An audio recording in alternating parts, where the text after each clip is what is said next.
আসলে এখানে give and টেকের ব্যাপার আছে। তো আপনারাও তো অ্যাডাল্ট, আসলে কেউ যদি গিভ অ্যান্ড টেক করতে না চায়, অ্যাডাল্ট মানুষকে যদি জোর করে হচ্ছে গিভ অ্যান্ড টেকের কথা বলে, তাহলে সেটা তো অন্যরকম হয়ে যায়, তাই না? আমি গ্র্যান্ড ফিনালে আছি। আসলে এটা খুব একটা সহজ কথাও না, কারণ এখানে আসার আগে আমাকে আরও অনেক চড়াই উতরাই পার করে এখানে আসতে হয়েছে। আমি বলবো আমি খুবই এক্সাইটেড। চড়াই উতরাইগুলো কি কি?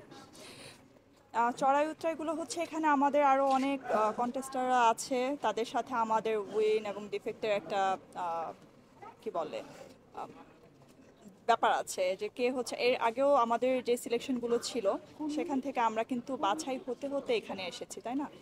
সো এটাই হচ্ছে কথা, যে আসলে আমি সব মানে উইনার হতে হতেই তো আমি এখানে এসেছি, গ্র্যান্ড ফিনালে এসেছি।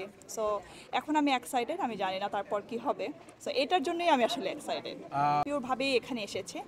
আমি মনে করছি যে আমি এটার জন্য অবশ্যই যোগ্য যোগ্য বলে আমি এখানে এসেছি। এখন কেউ যদি হেরে যাওয়ার পরে ক্লেম করে যে আসলে এখানে গিভ অ্যান্ড টেকের ব্যাপার আছে, তো আপনারাও তো অ্যাডাল্ট, আসলে কেউ যদি গিভ অ্যান্ড টেক করতে না চায়, অ্যাডাল্ট মানুষকে যদি জোর করে হচ্ছে গিভ অ্যান্ড টেকের কথা বলে, তাহলে সেটা তো অন্যরকম হয়ে যায়, তাই না?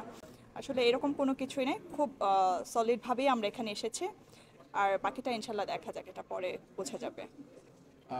যদি হেরেই যান তখন কি করবেন? কিছুই করব না, হেরে গেলে তো হেরেই গেলাম, আবার নতুন করে চেষ্টা করব। হেরে গেলেই যে সব শেষ হয়ে গেল, আমি এটা মনে করি না।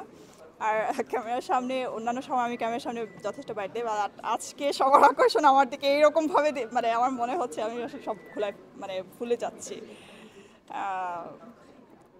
কি আমি আবার ট্রাই করব। আর আমার আসলে এটা মনে হয় না যে ডিফেক্ট হয়ে গেলে আমার সব শেষ হয়ে গেল, ব্যাপারটা আসলে এরকম না। আমি আমি হেরে হেরে গেলেও আবার সেখান থেকেই শুরু করার মতো ক্ষমতা রাখি।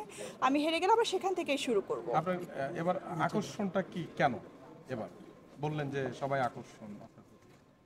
না না না, এই যে ক্যামেরা এসে সবাই আমার দিকে তাকায় আছে, তো এটা আসলে অন্যরকম একটা অনুভূতি। আগে হ্যাঁ, আপনারা হয়তো বা জানেন আমি মিসেস ইউনিভার্সিটি ছিলাম 2019-এ, বাট ওইটা আমার কমপ্লিট করা হয়নি।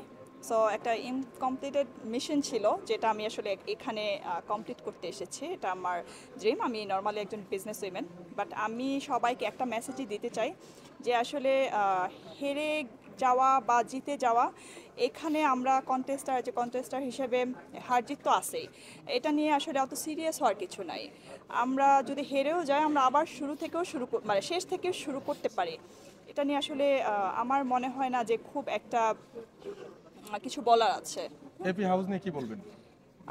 এপি হাউসকে আমি অবশ্যই থ্যাঙ্কস জানাবো, এটা আমার জন্য খুবই এক্সাইটেড একটা বিষয়। আর ওনার